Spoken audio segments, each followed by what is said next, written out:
नमस्कार. महाराष्ट्रातील विविध क्षेत्रातील बातम्या झटपट आपल्या मोबाईलवर पाहण्यासाठी लगेचच सबस्क्राईब करा राष्ट्रशक्ती लाईव्ह न्यूज आणि सोबत बेल आयकॉन प्रेस करायला विसरू नका.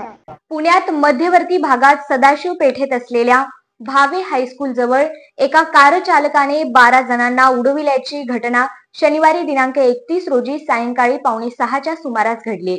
यात जखमी असलेले सर्वजण MPSC ची तयारी करणारे विद्यार्थी असल्याचे निष्पन्न झाले आहे. या अपघातातील जखमींची नावे समोर आली आहेत.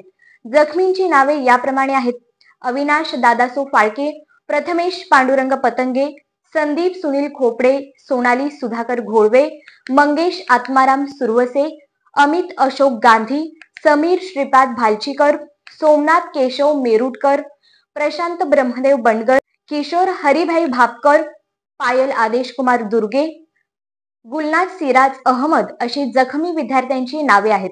चालक जयराम शिवाजी मुळे, वय 27 वर्षे, राहणार बिबवेवाडी याला विश्रामबाग पोलिसांनी ताब्यात घेतले असून तो मद्यधुंद असल्याचे सांगितले जात आहे.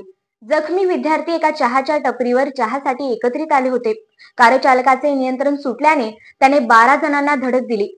प्राथमिक माहितीनुसार या 12 जणांपैकी 3घांना संचेती हॉस्पिटलमध्ये उपचारासाठी दाखल करण्यात आले आहे, तर अन्य 9 किरकोळ जखमींना योगेश हॉस्पिटलमध्ये दाखल करण्यात आले आहे. कार चालकाची वैद्यकीय तपासणी करण्यासाठी पोलिसांनी त्याला ससून रुग्णालयात नेले आहे.